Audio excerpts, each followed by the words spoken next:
Thanks again for staying with us on the show. TMI Monday.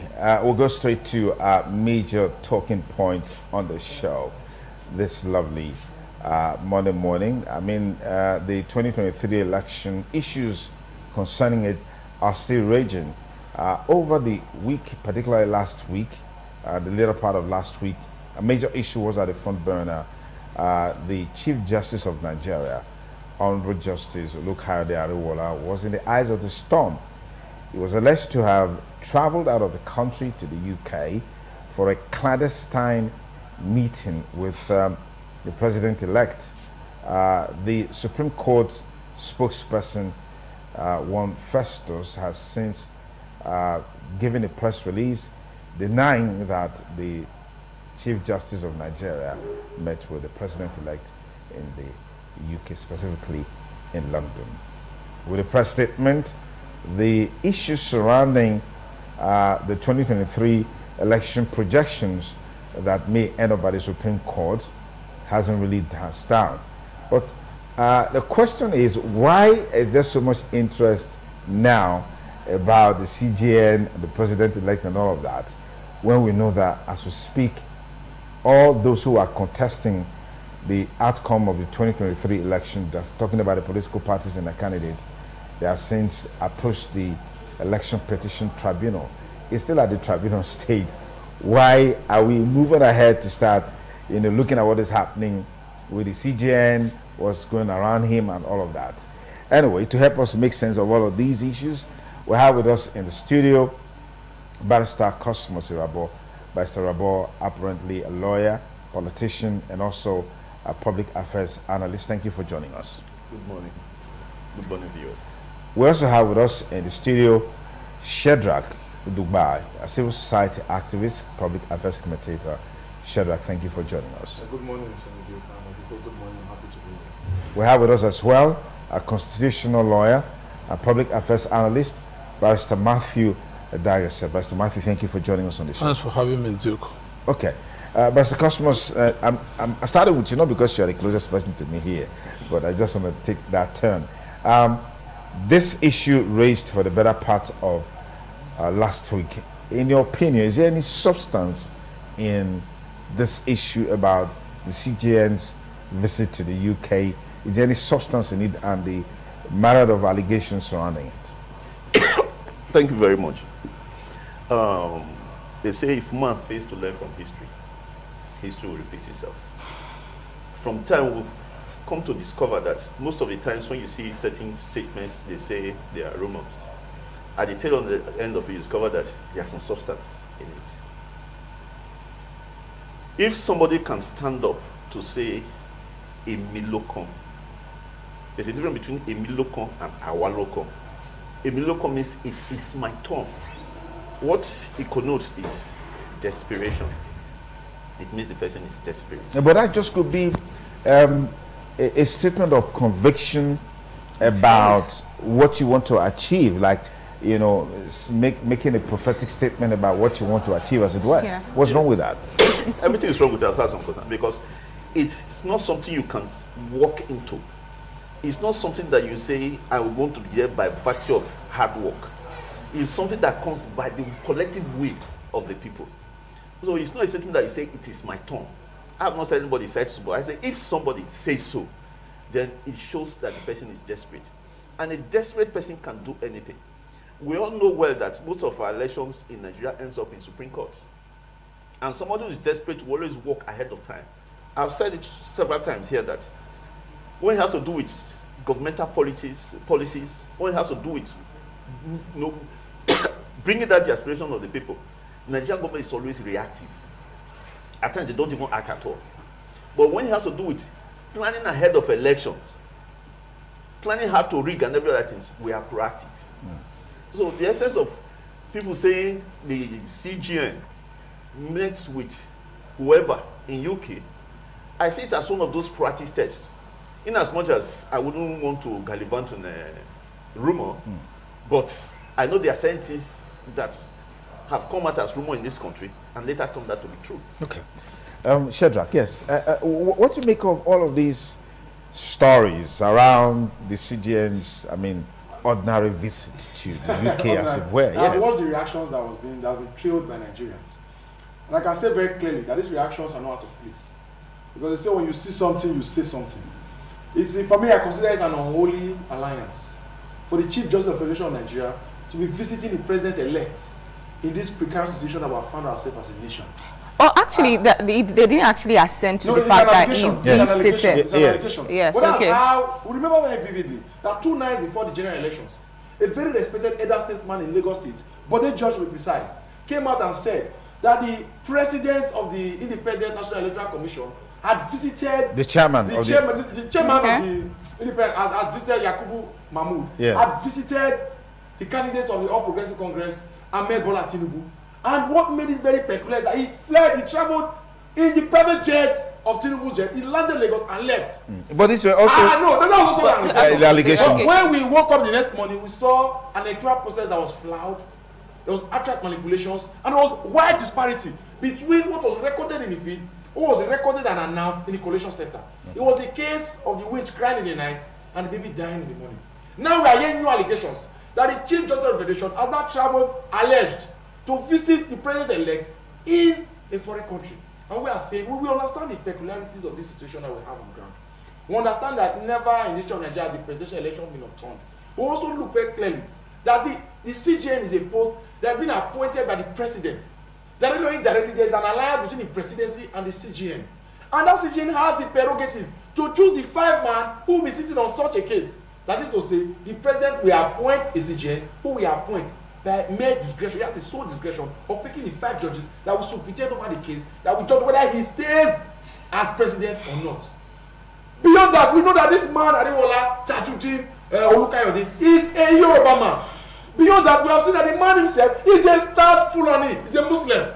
He's a Yoruba Muslim, same as the president-elect. And we know the role of religion, we know the role of ethnicity in deciding who becomes president of the Federal Republic of Nigeria. So Nigerians are wary. We leave nothing to chance. When everybody will see some moves that appears to be unguided, we even know the body language of the man who is president-elect. We have seen his past antecedents. He's a stout politician with the capacity to muzzle his way through any process.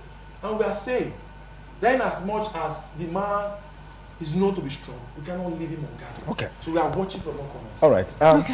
Barrister Matthew Adegese, I've heard some civil society activists, some political organizations saying that all security agencies need to be involved in unraveling the truth as far as this matter is concerned by carrying out a very discreet investigation into the visit of the CJN to the UK, if he actually met with the president-elect, and what was the basis of such a meeting. What with the fact that in Nigeria, the man appeared to have left the country healthy, healthy looking, but in UK, he was seen on a wheelchair. Whether that was photoshopped or not, we don't know. What's your take on this? The starting point in this whole conversation surrounding the CJN and the purported UK visit is to ask the first question: was he on vacation? Now, a CJN occupier is the head of an organ of government. If he's leaving the country, it should be for very cogent reason, especially at this point in time. Did he leave officially? Was he on vacation? Was he vacating the UK? That's one question we should find out. The second question is, assuming he was found on a wheelchair, was he having any medical condition that consigned him to a wheelchair? That is another question that answers must be provided. Then the third question is, if it is true that he was on a wheelchair, what was he trying to achieve? Because you can't be on a wheelchair this moment and you jump off it the next moment, except you are acting a movie, an American movie, where you want to do the mafia thing. The CJN cannot afford to be a mafia or act like a mafia. It's a seat that requires a lot of honesty, integrity, And it's a thing that has to do with so much reputation. So if a CJN is allegedly now playing the mafia, disguising as a cripple, then the other minute is hale and hearty, there is a problem. But I don't want to believe that all this thing happened. If it did, then the system is in trouble. Especially when we are heading towards the litigation season, the post-election litigation. And you know it will culminate at the Supreme Court.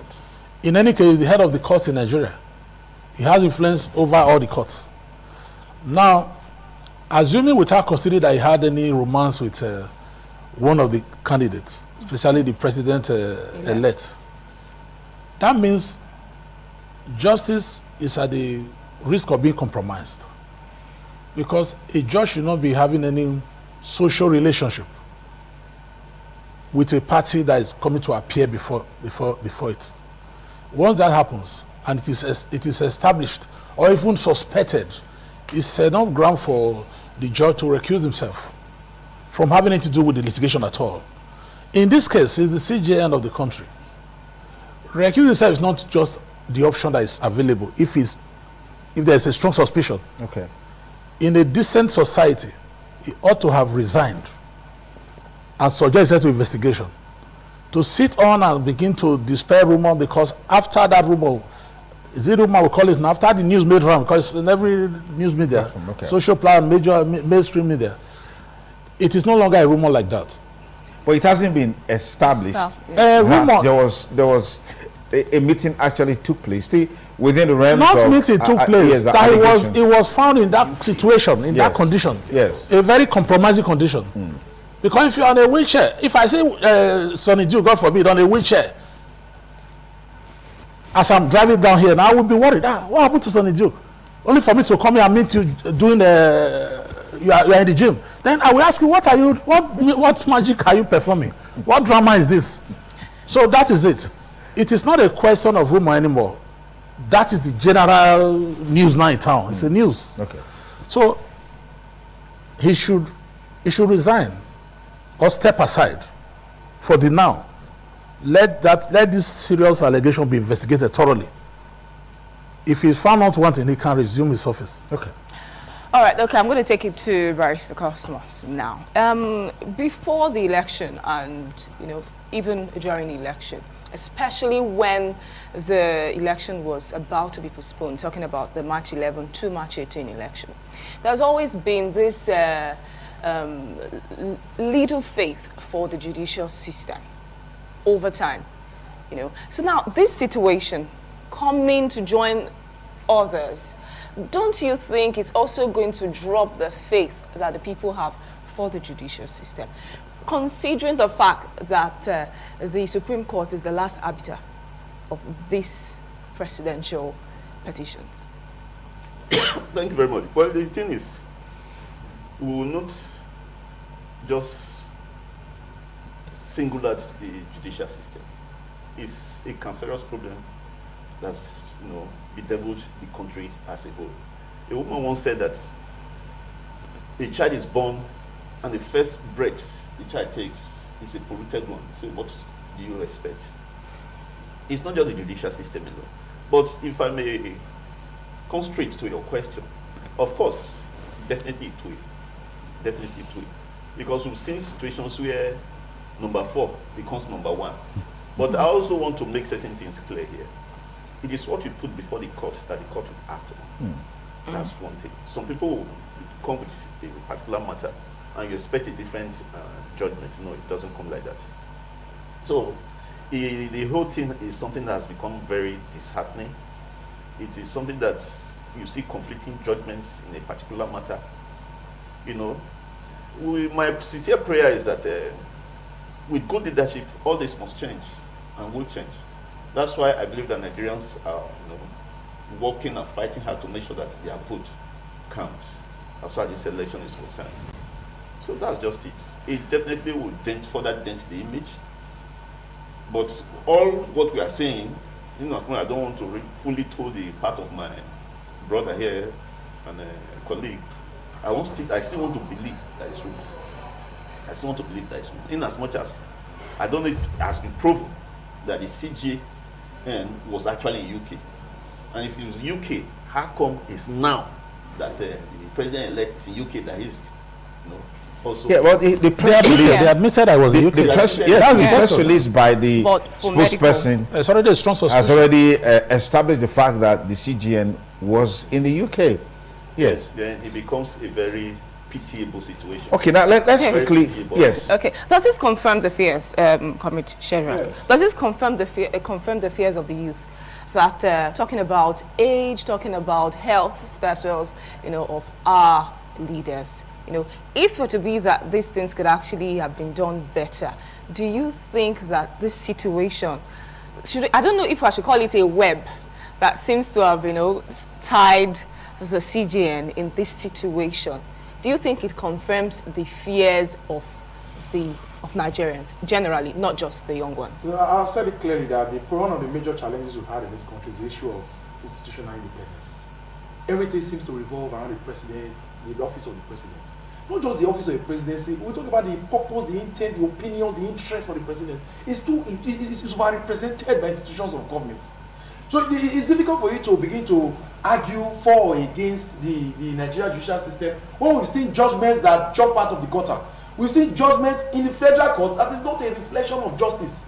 It's challenging, it's disenchanting. See, Nigerians share in this pessimism that nothing good can come out in recent times. Owing to recent past, another past similar incidents, we say there's nothing good that can come out. At the federal level, we see the issue of elections, state elections, governorship elections, House of Assembly, Senate being overturned. That is a macro, is a macro engagement. But when a person sitting down the seat to be usurped by a man he appointed in office is a challenge. Knowing fully well that the man who has gained power into office is a seat-tight person that has political muscles and strength.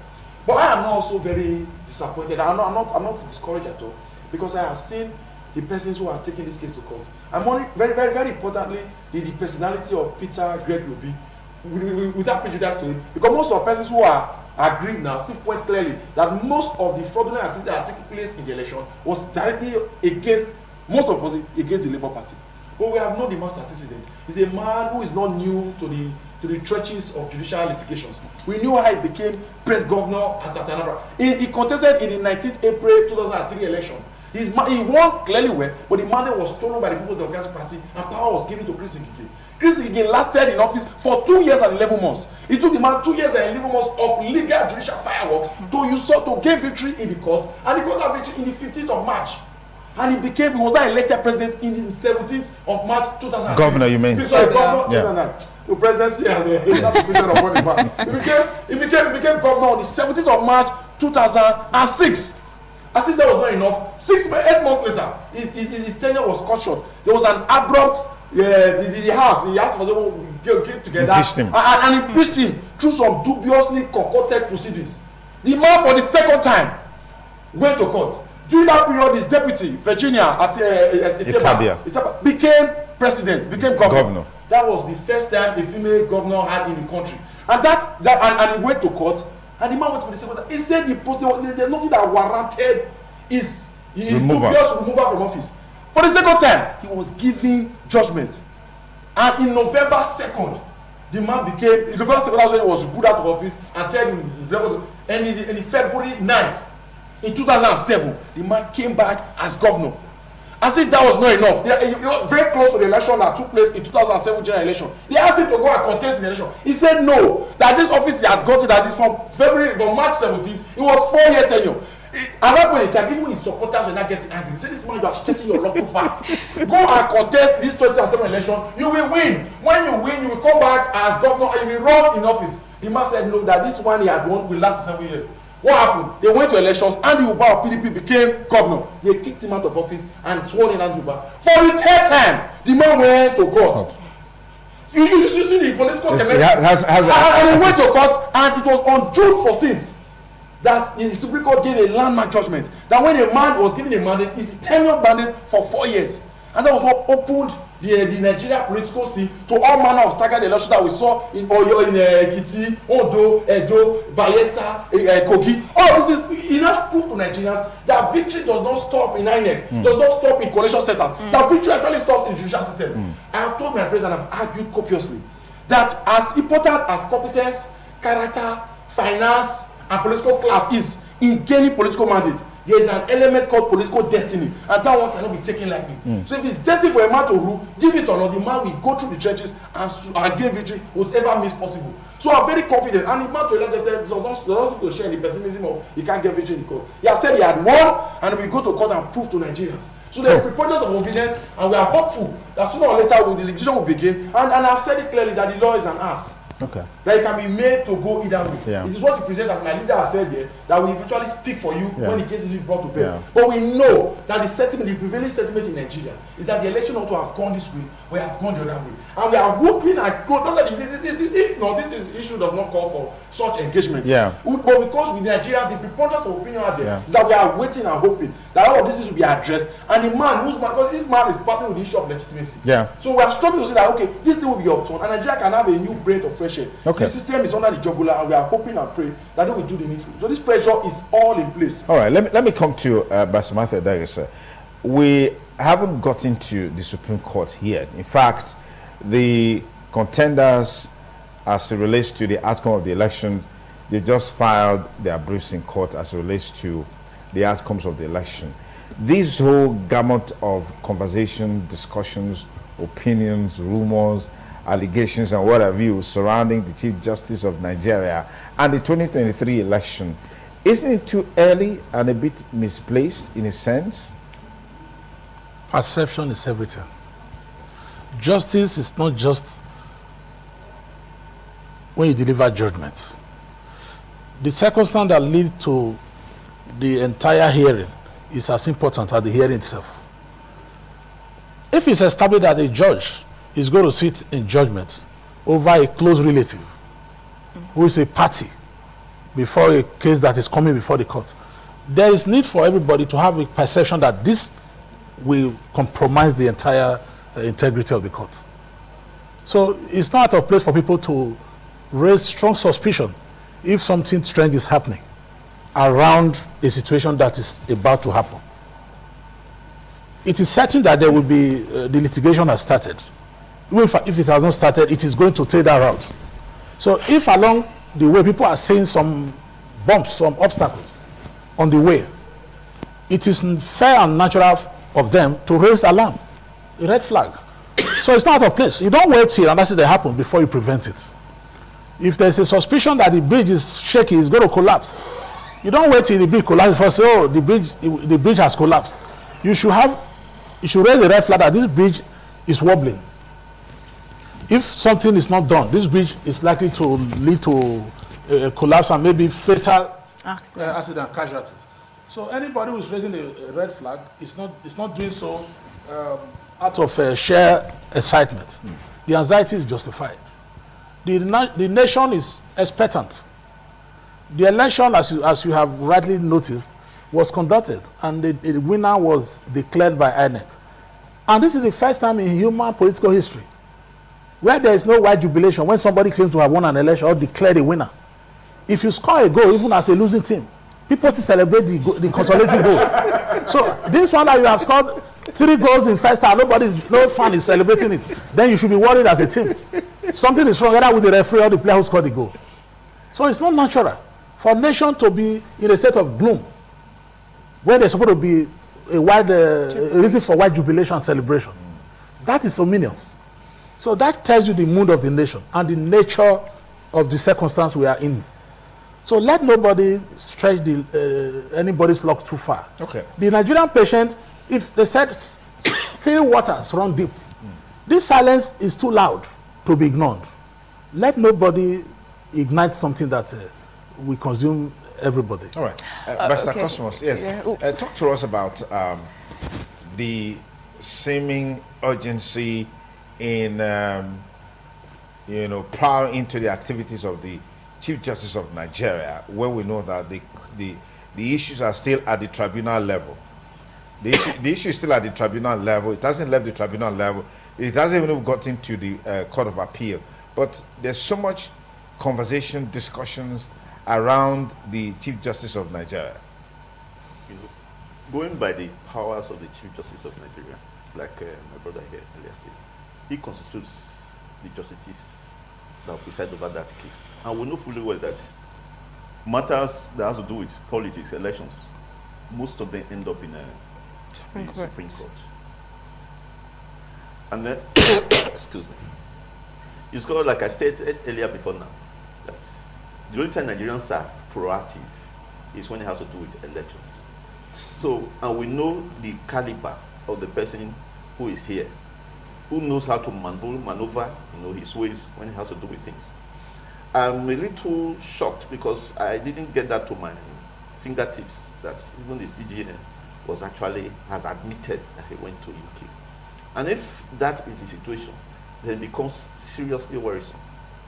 That it is now that the president-elect is in UK, that you are going to UK. And getting to UK, you are sitting on the wheelchair. Who are you fooling? Who is being deceived here? We all know how things go in Nigeria. And we know how things have been going with regards to this particular election. Where my brother said somebody won an election and then there's no jubilation. Even a situation where somebody who is losing a football match, a club that is losing, scores a goal, people will jubilate. But it's really funny, very, very funny. Nobody is being overreactive here. What people are trying to do is, we know this is where you are finally going to end up, and we are seeing you. Be cautious. That's the situation I see here. Nigerians, I think, we're even slow. We're even slow. We should be even faster than this. One thing they are failed to realize is that, as I will speak now, we're in the internet period, where anything can happen. As you are doing it, people can, through the internet, get it and give you details about it. It's a situation that's, in fact, very painful. I hadn't gotten these details that the judiciary has even accepted that the man was actually in UK. It's funny, where people will sit down, use their office to deprive other people of what is rightfully theirs. This is stealing. It is stealing. And I think something has to be done. The masses must stand up to this. We are just watching, and then I think the masses should stand up to this. It is something that is becoming seriously painful, that somebody somewhere can just stand up, do what you want, and feel that nothing is happening. I told somebody, I said, when late Lawrence Anene, the armed robber, when he was alive, when he was robbing, he had people who believed in him. So for the fact that some people still believe in this, whatever is going on now, does not make it justified. Okay, well, it will not be proper for you to ask the masses to stand up. I mean, that certainly would not be ideal at this point in time. It look like you're calling for something that is untoward to the Nigerian state. And I know that there's been a lot of warnings and all of that. Standing up could be to be vigilant. We should look at. We should look at the judicial process. I'm not saying that is available. You can stand. You're standing up. You be vigilant. You watch. Okay. There's even an angle to it. Yes. As soon as this news filtered out, Professor Kiamu jumped up on his feet and said, "It is a lie from the pit of hell. CJN is in Nigeria. In fact, it's at the shopping mall in Abuja." Before the spokesperson office now issued a contrary statement. That itself is troubling. It's troubling. And you are seeing an interested party concealing the facts. Yes. And the person in question, the office in question, is giving the contrary and admitting. One is denying that it never happened. Then the character in question has admitted through the spokesperson that he actually went on the medical. Went for medical. Medical. Yes. Now, those are questions. No, I even read that he was praying. He was doing his Jummah prayer. Yeah, they say it's in Abuja. It's on the mosque now. I can see it in London. So you can see the conflicting distance. So something somewhere is not right. It's not adding up. Okay. There is something in between. Somebody is hiding something. Okay, now this takes us back to the whole clamor of building up our medical system. Because if we really look at it very well, the whole, I don't want to call it excuses, reasons rather, because they have their reasons, of taking these trips to various countries. For medical reasons. Medical reasons. From the president to the vice president some time ago, and now the CJN. and even the president-elect, although he has not clearly told us why he jetted out. Now, don't you think that if our medical system, if our government actually could develop our medical system, you know, or rather, don't you think this is a time for our government to really see to our medical system? Yeah, to see how to build it? I think that's a very genuine question, because you also look at what's happening to the former Deputy Senate President, Senator Ike Ekweremadu, yes, who has just been convicted. Caught in the whole web of before we get that transplant reaction, there's something I want to really get us to talk to. Nigerians came out to vote on the 25th of February and on the 18th of March, as it were. Over the years, we have seen instances where it is not really the votes of the Nigerian people that decide who leads. It ends up in the court, in a sense that people are beginning to feel that it is the judiciary that now decides who governs, who leads. We can't forget in a hurry what happened in Bayelsa State, where a man contested the governorship. He won convincingly, but at the end of the day, he was kicked out, you know, from the court. What does this portend for our democracy, as it were? Where it looks like power that ought to belong to the people is being taken away from them, and it's been given out through the judiciary. Let's get your take. And I read something, a post by a Ghanaian actor, that in Ghana, politicians are always scared to go to court. But in Nigeria, politicians are more disposed to going to court. I mean, it's so contradictory. Let me get to take you to Dubai. I strongly believe that this new trend of judicial elections, as I want to name it, is an attempt to drag the hope of the common man to disrepute. Because the way and manner, these politicians, they understudy these agencies, they go into it, they infiltrate it, and they ensure that their interest is being propagated at whatever cost. Mind you, they have the political will, they have the clout, and they have the resources. So when they engage with INEC, INEC practically became unindependent. Because it is hard for you to say an election is conducted, and there are parties who are predominantly interested, and the stakes are not even. Because rigging election is not so easy if there's even balance of power. It is this uneven balance of power. Because we see that it was hard for them to steal votes from the People's Democratic Party in states where they had strong votes. But it was easy for them to take votes from the Labour Party, because the Labour Party didn't have principalities or stakeholders, as it was said. No governor was on ground, no senator, no House member who wields the instruments of power. Okay. So, and you see people who also perpetrated this act were persons in public office who are the instruments of power too. So it is this uneven balance of power, the inability of Nigerians to create institutions to checkmate the balance of power. That's what has degenerated to this level. And we are saying, okay, let us see how we can redress issues in the court. Now they've infiltrated the court. The idea of getting a judge to get promoted from being to a judge from one level to another is not a political arrangement. You don't have to go and solicit, you don't have to go and appeal. When you be appointed as CJN, the president can wake up one morning and fire you and bring another person who is perceived to be loyal. So all of these things have broken and watered the system down. And I've said it to the president, until we go back and restructure these institutions, the Nigerian security, the Independent National Electoral Commission, and this issue of a court, we can never have we can't move forward, because we need to move forward from where we are to begin to build a nation that we can be proud of. So our children will wake up and say that the future is bright for these young ones. We have to put those things in clear perspective. We need to put in mentions and myths to get in new leadership. There's truly a reflection of the people's interest and mandate. Until we get there, we can't begin to look for a new Nigeria. There's no new Nigeria without new leadership, and you can't get new leadership with this current establishment. So I'm always going to say, Nigerians must rise to the occasion. We must look for strategic reforms, not those pedestrian and paperwork to do. All the things we have done, built up with this election, was all strategic to get a good election. There was early funding. There was a high level of funding to ensure that INEC does not lack anything. Materials were printed so that we face the reduced issue of logistics. We found that we went to put together a new electoral law. If we follow that reforms to the letter, Nigeria would have had one of the best elections ever.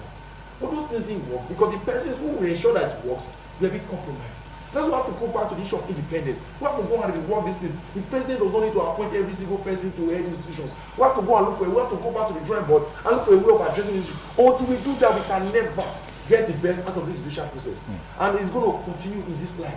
Very soon now you see other elections. Now after that, the February 25th election, the governors became bolder. Persons who held issues of power became stronger. They will tell you, don't worry, just ring first. When we ring the election, they will go to court. While they are in court, we will be sworn in. It is state resources we will be using to go to court. We will settle our bills of running election. While the other man who had spent money, labored to campaign, who is now dried out of resources, will now be forced to borrow more to hire SARS and go to court. Please see him at a further disadvantage. And we will also have money. So the challenge is human is already in disadvantage. It's difficult for him to not gain the instrument of justice on his side. That's why it takes long. So the thing needs to be checked, it needs to be balanced. Politicians need to be placed where they ought to be, so that we can have seamless elections and get leaders with. All right, but Sadaga, sir, let's get your take on this seeming accessing elective position through the courts rather than just through the ballots. Yes, through the ballot, as it were. Yes, something led to something. It didn't just happen as an accident. If you are not bitten by a mosquito, you will have a malaria ailment. Yeah. And if you have malaria, you must get to patronize the pharmacy or the doctor. So you won't stop at saying this medical expenditure on malaria treatment to the pharmacy or the doctor can be avoided. It's waste. No, you can't avoid it because you're already enmeshed. You're already in a situation caused by another factor. If we must stop going to treat malaria, we must deal with the mosquitoes that carry the parasite and transfer to human beings that lead to malaria ailments. The court will not have any litigants, post-election litigants, if there are no malfeasance during the electoral process. So we should rather blame the INEC, the security agencies, and most especially the commander-in-chief of the Federal Republic of Nigeria, who cannot protect even the Nigerian voters who went to cast their ballot. They went to the pool to cast their votes. They return in a pool of blood. That is the aberration that leads to litigation.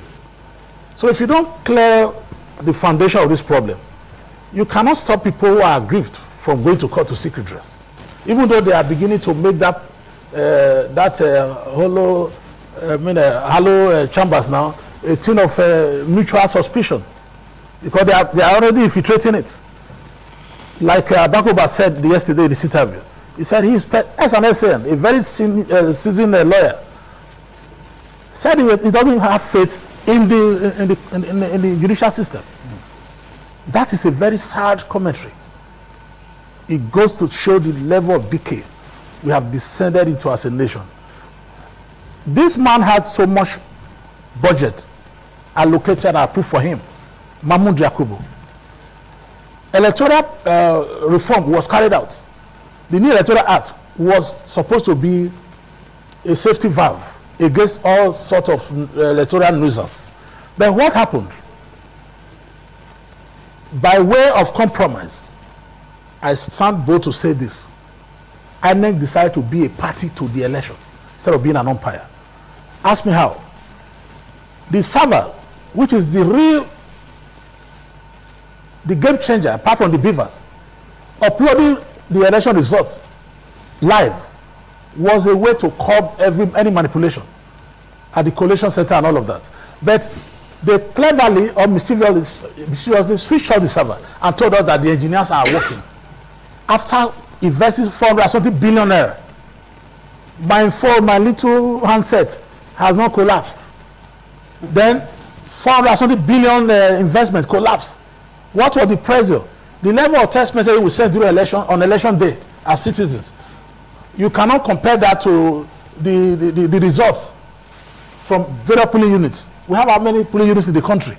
So if you are snapping with beavers and uploading, it's not up to the text message that one community will send in Nigeria into the same technology in another platform. So that was the first window that allowed in all this manipulation to happen. Because if the election were streamed live, as you vote, you see what you have, the result is already out.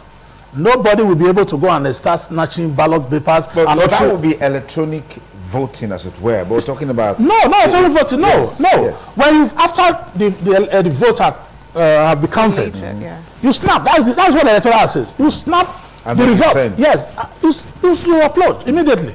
It goes to the IREF. Yes. People can access it immediately and see what happened there.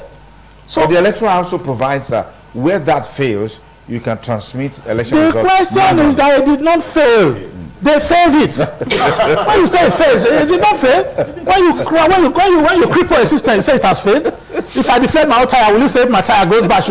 I punched my tire. You are telling me if tire goes flat. I shouldn't make it go flat. It should go flat naturally.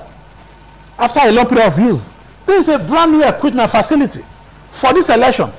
So there was no stress problem. You can't say it's overstressed. You've not had a passenger vehicle say it's overloaded with only one passenger, a brand new car. No. We should be realistic. We should be factual. INEC sabotaged this election instead of facilitating it. No, but that's a very broad-based statement. I'm telling you that even right at the you collection. cannot even substantiate on this. I'm a lawyer. I am a lawyer. What you have. Let INEC take me to court on libel. What you have. My counsel will finish them. What you have are allegations there by step. Yes, allegation is based on facts. Yes. I cannot allege what I'm not fact to back on. I will say. I want to say it here. Yes. I made it first. Just a moment, by Yes. We also have our regulators, and we need to work in line with our own broadcast. I should be held personally liable for what I'm saying here, not ITV. The platform that you are saying is not your platform. They are your words, but it's our platform. So the point I'm trying to make is that we need to also be guided about how we make some of these utterances. Let me rephrase it. Yes. Let me rephrase it. If you are so scared of the regulatory whatever. It's not being scared. Our life is under threat. Yes. Our liberty is under threat. So we should do everything to defend it. Okay. But if the nation collapses, there is no regulation that will happen. In Somalia, you know what kind of regulation Yemen. So if the system is collapsing and people are afraid to speak out, to speak up, if it collapses, even the decision they will sink. There are some parts of this country now that our security agencies are even afraid to tread because it has been taken over by non-state actors. Very violent. So something led to that situation. So we should not encourage it to spread. Because when you drag people underground and they decide to go underground, the system will be under threat. So INEC did not do their job diligently. Let me put it that way. The IREF ought to have functioned for the purpose of the election. It was created to function. Don't forget that that very day they put few National Assembly results on that same IREF, the portal, and they excluded the presidential, and all elections happened simultaneously. I did not vote for president and went home to take a break and come back. So if you are uploading one, all should go at once. So they cleverly excluded some items. Then when they saw, let me say, when they suspect, or I suspect that when they saw what was coming up, wasn't what they expected, something has to happen to truncate the process. Let it not be that I am saying it the way you don't want me to say it, but that is the general impression, that INEC refused to upload the factual results. INEC said their server packed up or crashed. The question, that is enough ground for Yakub to be sent packing immediately. He cannot explain that. He can't explain that. That is the purpose for the investment. It was the major game changer for the electoral reform. Yes, I if agree. the heart and soul of that reform has failed, Yes. in fact, it's a good ground to even reschedule the election immediately. Okay. Instead of going to announce a result that, that cannot be supported by any you want to add credible something to evidence. this on this seeming accessing elective position through the judiciary rather than through the ballot. But I hear people say that, well, the judiciary is the final arbiter. It has to stay that way to be able to guarantee equity, fairness, and justice in the electoral process. If I may want to follow what my brother said, you see, something leads to something. It doesn't just come like that. When President Jonathan contested, or when Buhari contested with President Jonathan, President Jonathan said, I give him. The case didn't go to court. Because I want to presume that he believed that he lost the election. So there was no need for that. But when you see yourself physically being cheated, you want to follow it to the end. The court is there as a final arbiter for those who feel aggrieved. They come here and say, listen, you have a matter here, and then they continue with it. The problem begins with the politicians and ends with INEC people, the INEC officials. Like we have been discussing, you know, when somebody goes to court, or for instance, somebody murders somebody, and you come to court, you say you are proving provocation. Certain facts must be on ground. Or for instance, you come with a machete, you kill somebody, you understand? And then, or let me put it this way, in an easier way. You come into your house, you see a man with your wife, then you run around, pick a machete, and you kill the person. Then you go to court, you say it was provocation. Court will laugh at you. Why? If you were provoked, how come you were able to know where the machete is and you use the machete on the person? Except maybe you are just coming with a machete, you are using it on something you saw, something you didn't like, and mistakenly use it. And it must not be more than once. You must not cut more than once. Because if you cut more than once, it means you know exactly what you're doing. How come the Beavers did not fail when they were doing the capture election? It now failed only when it was time to transmit that to the presidency. I stand to be quoted. Something went wrong. INEC has a lot of questions to answer. The mechanism did not fail. These are brand new mechanisms that were brought. And then these things were transmitted at the same time, but only decided to pack up on its own. It decided, you have a flat tire, you deflated your tire, you say I have a flat tire. Meanwhile, you deflated your tire. It decided to pack up on its own. There are instances where some people said they were giving the wrong code. So when they were uploading, I mean, sometimes they were not even giving the code to upload. Fast speaks for itself. They were denying the code. We can't be hiding this. INEC has questions to answer. When people started shouting INEC, I mean, they are all not mad. As far as I'm concerned, this is the worst election that's ever happened in the history of mankind, not just Nigeria. That a supposedly independent umpire now become a party. It's a retrogressive shame, a big one.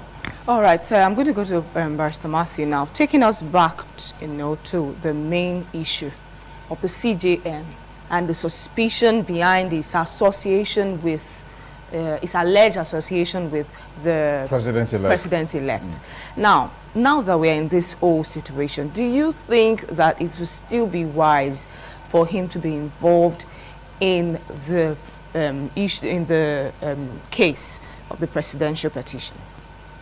Like my co-discussor rightly put it, he will play a role in setting up the panel that will hear the election petition when he gets to Supreme Court level. So for that reason, that he cannot, even if he does not directly participate in the adjudication, he will have serious influence over those that will preside. In that case, in that situation, the only honorable thing to happen is that he should step aside as CJN until all this cloud surrounding his own suspicious movement is cleared. That is important in any sane climb. If he insists that he will sit there and do what he wants to do, and people no longer have confidence in him as it stands now, it's all about confidence. A judge who is worth the name should not resist that general impression of loss of confidence and still assume responsibility to preside. Justice is not only done, it's not only done, it must be seen to be done. The impression about the person who is presiding is more important than his own intention. If he has good, no matter how snow white his intention is, if people say we don't trust you, the public outcry, we don't trust you, we suspect that you are into romance with this particular party, you have no option. You have to recuse yourself in any way you can, because whatever you do, God forbid that the judgment does not go the way the public perception goes, then you are doomed. They will say he has done it. Does the judgment go the way of public perception against the background that whatever whatever is decided will be based on evidence provided at each of the levels of adjudication. Let me tell you, it is easy to justify a wrong decision by leaning against technicality. If the courts want to do injustice, they stray away from substantive justice. They cling to technicality. So there must be a justification for an evil act. Justification is not justice. You can justify the reason why you have to steal food because I was so hungry. But it's not your food all the same. You have no right to take somebody else's food because you are hungry. So we are looking at justification. The judges, the court can always justify their decision. That's why they said Justice Puta said Supreme Court is not infallible, but they are final. The danger is that if that decision that is wrong takes place at that level, there's nowhere to go to. It's a final decision. Yes. So, like you have rightly said, it could be based on evidence and facts. The law is what the court says it is. So, if the presiding judge or justices decide to go the way of Imo State decision, Lawan decision, Akpabio decision, you know, Akpabio decision run parallel against the Electoral Act that forbids anybody running for 2 elections in one election cycle. The court bypassed that and said, no, they achieved that decision through the corridor of technical justice. A man who did not even sit, who did not even contest in an election, is the one that is in the Senate now. The man who passed through all the rigors has been denied. That is not justice, that's judgment. We must learn to separate judgment from justice. If the real justice of a case is not done by a court decision, there is no justice. You only have judgment. Okay. And we are tired of judgment without justice. All right. Shadrach, quickly talk to us about the judiciary is really in the eyes of everyone. I mean, the focus is on the judiciary as far as the electoral processes are concerned, whether at the State House of Assembly, governorship, House of Representatives, the Senate, and then most importantly, the presidential election. Talk to us in terms of expectations from the judiciary. The judiciary needs to rise to the occasion because everyone who is desirous of a sustainable democracy, who is desirous of a good and equitable society, is hoping that the legitimacy will be given to the man whom it is due to. The challenge is not whether what you can be proven or what cannot be proven. The challenge is to do what is right that is seen in the eyes of the people. I have sat down and I have thought about it when the whole case started. I said to remove the judge or not remove the chief judge, to remove or not remove him, is it the solution? Because I pointed out quite quickly that the man is a Yoruba Muslim from the same ethnic group and the same religion of the president-elect. But does that mean that if we bring an Igbo Christian, we will do different? Or you put a Fulani Christian with it? No. The challenge that is, judges can be compromised, is independent. Nigeria is so bad that you can find. So this is not about religion, ethnicity, or tribe. You bring another Igbo Christian or bring a Yoruba Hausa Christian that will do even worse. So the challenge is not whether we should change him or not change him. The challenge is that Nigerians must rise to the occasion.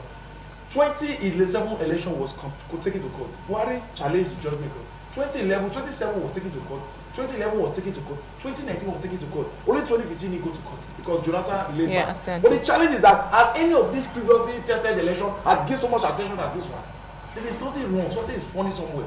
And that's why the people must continue to give this close engagement. When the hearings begins in court, what I'm expecting is that the day they call for court appearance, that the people will come out en masse. They will populate the streets and let them know that this is judgment for the people. That any attempt to thwart the hands of the judges will be met with stiff resistance. People are hoping now because they say, let us see what we court will do. Because people are not protesting, there's no lockdown. But once it gets to the Supreme Court and there's a lockdown somewhere, you see that people will come out in opera. I know very well that the man who had won, I'm not hoping for Nigeria to go through to transmogrify to an egalitarian society. Some challenges have been heaped down for him to come and carry. We are the precipice. We have issues to deal with every facet of the economy. So when it comes to poverty, there's nothing you can do practically to swing the nation into a good. Because we have said that if the nation, if I assume office and the nation was prospering, people will say, okay, you leave this man. As they are told Peter was doing time pass, the Gigi was tying road, doing well. Say, leave this man, let him just complete this one. I don't even see the capacity of him going that route. So the suffer and the tension will going to rise until they are able to do the needful. I do not see them doing the needful because they saw the long hands of the law or they read justice. I see them doing it because it becomes imperative that the people are demanding justice. They want the man they voted for to be sworn in office. They are putting an end to illegality. It's out of the pressure and resistance of the people that I see them doing anything that is good. Okay. So a lot of them are going to encourage people to stand strong because they say freedom comes by struggle. And struggle alone. We have to endure this process. We have to engage consistently and continuously. We have to stand up. We have to speak out whenever every opportunity that we have.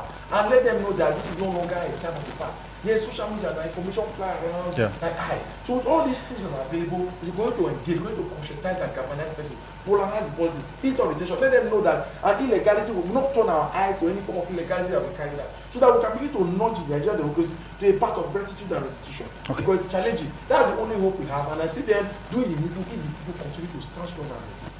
Okay, I'm still going to be on you, Sherlock. Yes.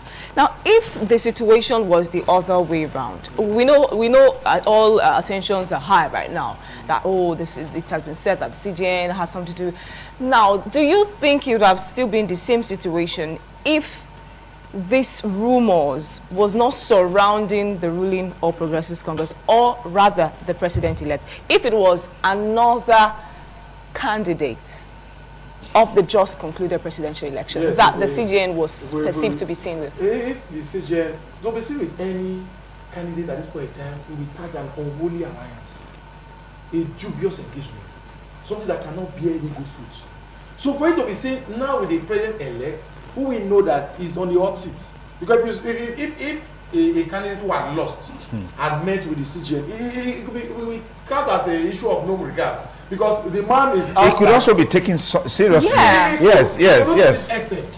It could, but not to this extent. Okay. So the man is trying to thwart his way, trying to lure the judge, but not to this extent. Okay. But we know that the man who is the chief is under the payroll of the federal government, is appointed by the federal government. And these are persons with the All Progressive Congress. If he's kicking out the president-elect in office, he's kicking out the government of the APC, who brought him to the height of his career. So we should know the implications around all of this. All right. So it's difficult for us to Pastor, let me get you to give us a final shot on our conversation, particularly as it relates to where we are right now, where the judiciary is really going to be put to test. We cannot deny the fact that, irrespective of some of the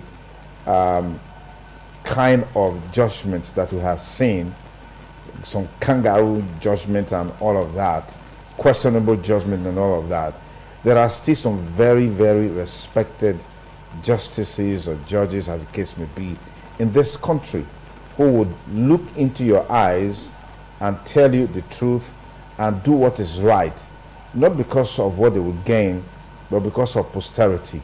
I mean, the electoral officer or returning officer in Abia State, from what we've gathered, has been gaining a lot of accolades and gifts and all of that for standing up to what is right, in spite of the intimidation, in terms of, in spite of the people trying to influence her, maybe bribe her or manipulate. She stood her ground. Don't we have such characters in the bench to be able to do justice to this series and myriad of litigation that are going to be coming forth? Certainly we have a lot of them. I'm into private legal practice. I've come across judges. There are judges of high integrity, and they are known. If you are a good player in any league, people will know, even the opponent side, they will know how to mark you that this player is dangerous. Okay. If you are a woeful striker, people will also know, even your opponents will know. The judges are there, but the head is important. The head chooses the team.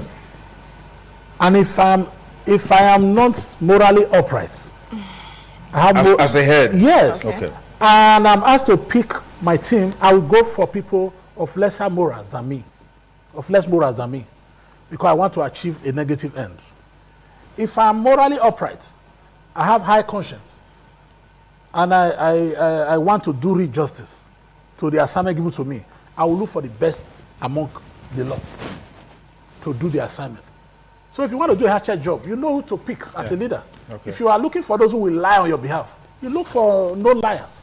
If you're looking for those who deliver the message the way it is undiluted, you look for people who are courageous. Okay. So the question is that if the man who is supposed to choose the team is now having a lot of suspicion surrounding his activities, then the team, by extension, is already adulterated in anticipation of their inauguration. Let's not joke with that reality. The judges are there, but who is going to pick them? There will be the judges that will do, the courageous judges that will do the written. They won't be there. You have seen judgment where you have dissenting judgment, which is even more, it carries more weight of justice than the majority decisions. Yes. Justice, unfortunately, majority will have their way, so minority will have their if they had decided to pick three who will compromise and just add two, so they will end up with their wonderful judgment as minority decision. Like the Kogi petition the other time. Yes. Justice Obiageli from this state, I'm so proud of him. He gave a dissenting judgment, which took the shine off the entire decision. People will look at the decision that was minority and say, this would have been the real judgment. Don't forget that they are all judges. And don't say the minority decision is not judgment. It is justice. There could be justice in the minority decision, and there could be judgment in the majority decision. But people are measuring justice than judgment. Okay. So let's not shy away from the fact that the process is as important as the goal. All right. Barrister Cosmas Rabo, give us your final take on the expectations on the role of the judiciary, particularly the bench and even the bar on this matter, because in time past we've also had instances where some members of the bar were fingered in corruption allegations, in helping to act as middlemen or middlewomen between the judges and the litigants, as it were. Well, for the bar wants to win their cases. That's where it ends. Then for the bench, so even if they have to bribe the judges, I don't know if they bribe. The Ricky Tafa case. So it's not. Of course, it was. Yes, I didn't want to mention. It's not speculation. Yes. There are established cases. Yes. Of bribery and corruption. Yes. But the bottom line of it is that yes, the bar wants to win their cases. Now, for the bench, like my brother said, it would be good for them to do the needful. Remove corruption from the system. Then for the masses, I also want to advise the masses that they should be upstanding, be vigilant. Another thing I've come to realize is that what people don't know, that these people, that's the judges, they are human beings. They also study the situation, study the environment. If they see the way people are interested in the matter to a very considerable extent, it will make them do the needful. But when we relax, ignore whatever is going on, they can be tempted to do whatever they want to do. So my final take is, members of the public should be vigilant. The day of the judgment, or any of the day the matter is coming up in court, people should come out, troop out. I'm not saying they should come out to make trouble. Okay. They should come out and make sure that that awareness is there. We want to see, we want to hear what you want to say. That's just it. All right. That's much we have on the show today. An interesting conversation on the allegations surrounding the Chief Justice of Nigeria over his alleged clandestine meeting with the President-elect Ahmed Bola Tinubu. Well, we don't the stay within the realms of rumors and allegations, as it were. But we're looking forward to that time when all of this will be a thing of the past in terms of ensuring that in our judicial process things go well in such a way and manner that justice will prevail. Well, the clarion call is that Nigerians should actually shine their eyes and follow up everything that is happening. It's a case of, if you see something, say something. We're all working for a common purpose, whether those in government or those in opposition, is to get into power and impact the lives of the people. But this is just one moment we all had to actually make a good statement to drive democracy forward in Nigeria. The man in the eyes of the storm Honorable Chief Justice of the Federation, Honorable Justice Olukayode Ariwola, should ensure that we don't get anything less from him. We expect him to live up to the expectations of Nigerians by doing the needful.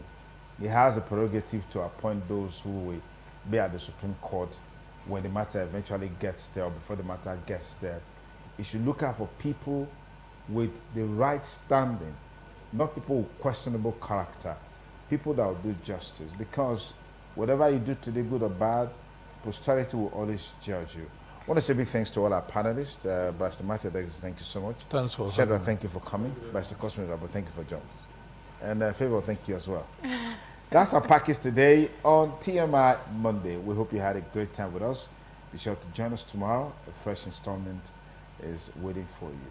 On behalf of all of us, this is wishing you a great week ahead. Bye for now.